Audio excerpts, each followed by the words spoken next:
사모의 역할을 25년을 이렇게 하면서 주회를 해나가는 데 있어서 32살에 사모가 돼가지고 39살 때까지는 저 인본주의 목회를 했던 것 같아요. 이제 지나고 저를 돌아보니까, 예배 시간이 되면 새 가족들 섬기고 그냥 이렇게 인간적으로 과일이 들어오면 나눠주고 또 어려운 이웃들 도와주고 이제 이런 인본주의 목회를 제가 참 열심히 했던 것 같아요. 열심히 하는데도 불구하고 열심히 하는데 이제 막 주일학교 아이들도 막 70명, 100명이 개척교회에 성장하고 또 많은 이제 일꾼들이 세워져서 열심히 주일을 하는데 하나님이 모인 무리도 하나님이 후 부니까 이렇게 성도들이 여러 가지 아무 일도 아니에요. 제가 생각한 아무 일도 아닌데 이렇게 문제를 갖고 이렇게 교회를 떠나는 일들이 교회 안에서 일어나면서 저 나름대로는 하나님 사랑하고 또 성도들 사랑하면서 열심히 주회를 하는데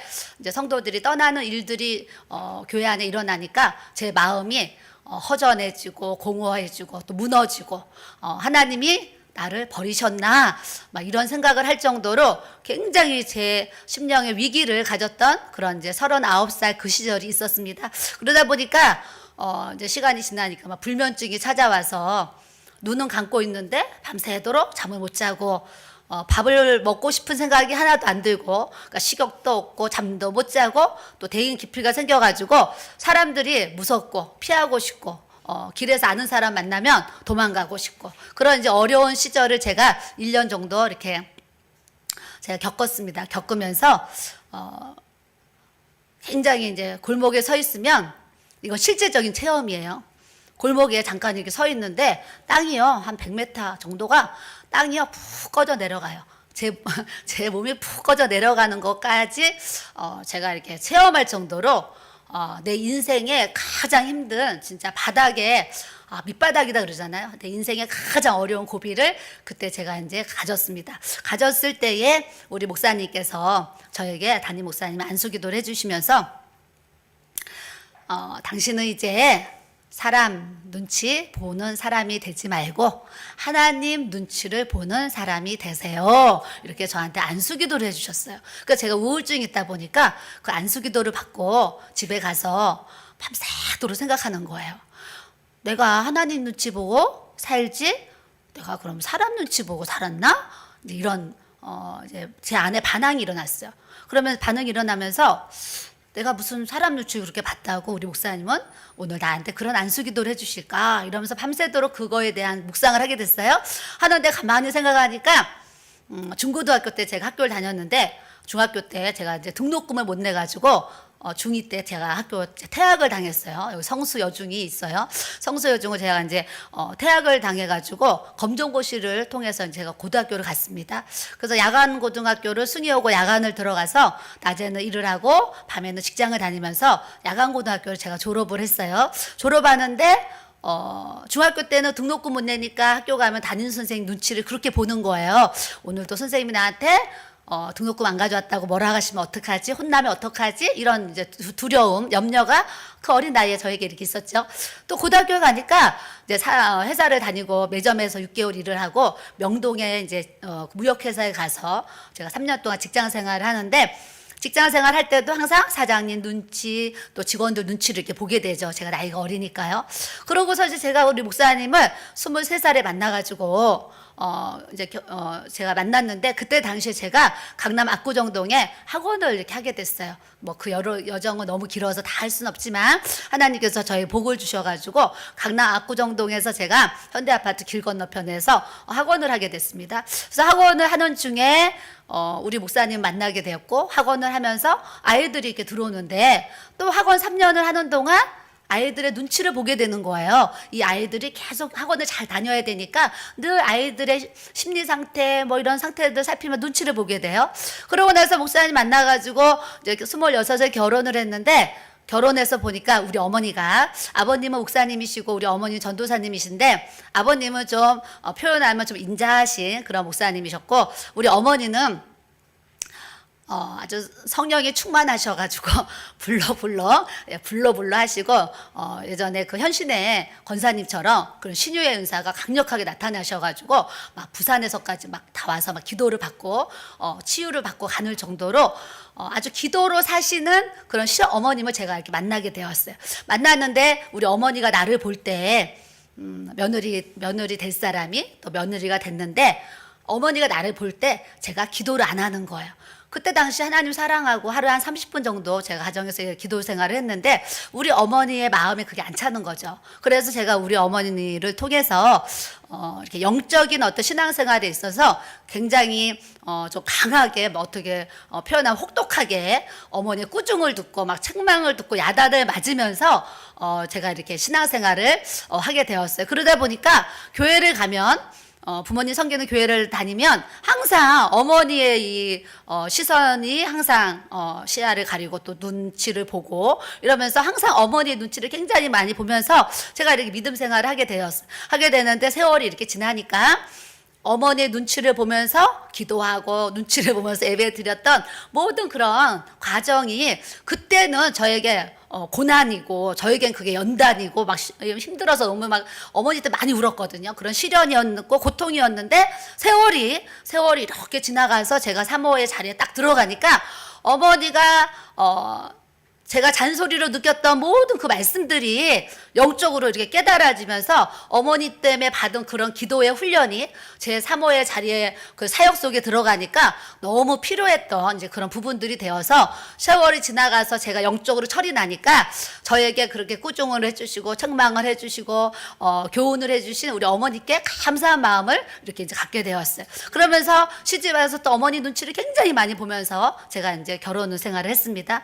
또 32살에 우리 목사님이 기도원 갔다 오시더니 교회를 개척한다 하셔가지고 하고동에 지하 40평 되는 예배당을 얻어가지고 교회를 32살에 제 나이 32살에 교회를 개척했는데 제가 할 수 있는 게 그때 당시 아무것도 없는 거예요. 아무것도 요리를 잘하는 것도 아니고 노래를 잘하는 것도 아니고 뭐 성가대 아무것도 반주까지 사모로서의 역할을 아무것도 못하는데 그때 우리 어머니가 제가 시집을 오니까 은진아 너는 그럴 일이 없는데 너가 만약에 물에 빠져 죽으면 너는 입만 동동동동 뜰 거다.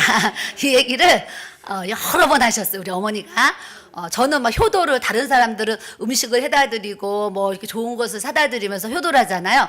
저는 개척교회 사모가 무슨 돈이 있어요. 그 돈이 없으니까 항상 입으로만 이렇게 제가 이렇게 어머니한테 효도를 해요. 그래서 개척교회 때 어머니 생신인데 용돈을 드려야 되는데 돈이 없잖아요. 그러니까 그때 당시에 처음에 드린 용돈이 2만 원. 2만 원을 봉투에 넣어서 어머님 제가 지금 2만 원 드리지만 앞으로 어머니 제가 10만 원 드릴 날이 올 거예요. 그렇게 드리는 거예요. 그래서 3만 원 드리고 그 다음에 5만 원 드리고 하나님이 은혜를 주셔서 명절이 됐는데 생신 때 이제 10만 원의 용돈을 드렸어요. 10만 원의 용돈을 제가 딱 드리면서 그때 무슨 고백을 했냐면 어머니 제가 오늘은 10만 원의 용돈을 드리지만 앞으로 제가 100만 원의 용돈을 드릴 날이 올 겁니다. 그랬어요.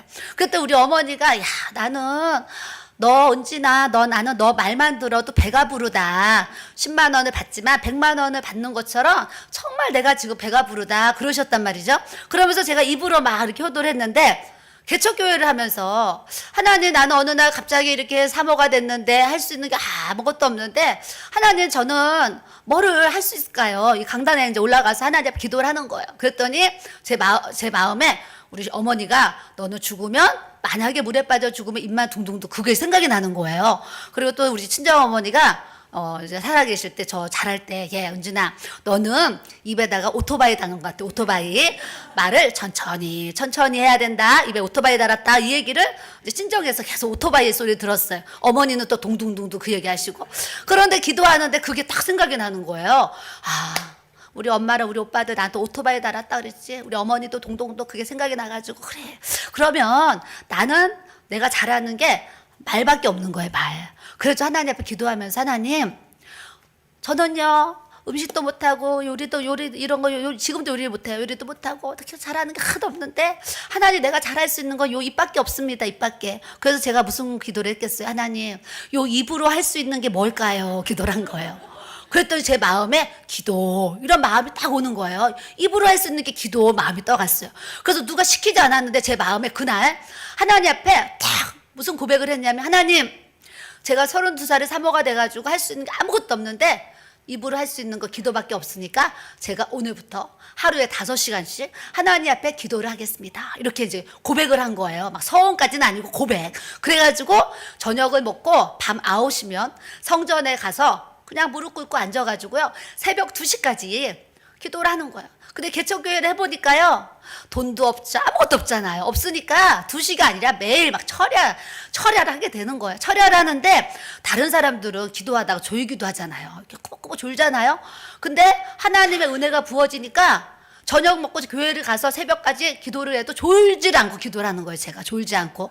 그러면서 하나님이 그렇게 기도의 영을 부어주셔가지고 하루에 5시간 이상을 계속 기도를 하고 어느 날은 뭐 8시간, 10시간 하였다 하나님 앞에 계속 기도를 하게 하셨어요. 기도를 하면서 열심히 나가서 전도하고 막 학교 앞에 매일 전도하고 까치산역에 가서 막 전도하고 열심히 전도를 하니까 어른들도 막 부흥이 되고 애들도 많이 부흥이 돼가지고 동네 교회에서 야, 저 교회는 무슨 아이들이 저렇게 많이 전도가 되냐 하면서 우리 교회를 막 부러워할 정도로 저희 교회가 이렇게 성장을 했단 말이죠.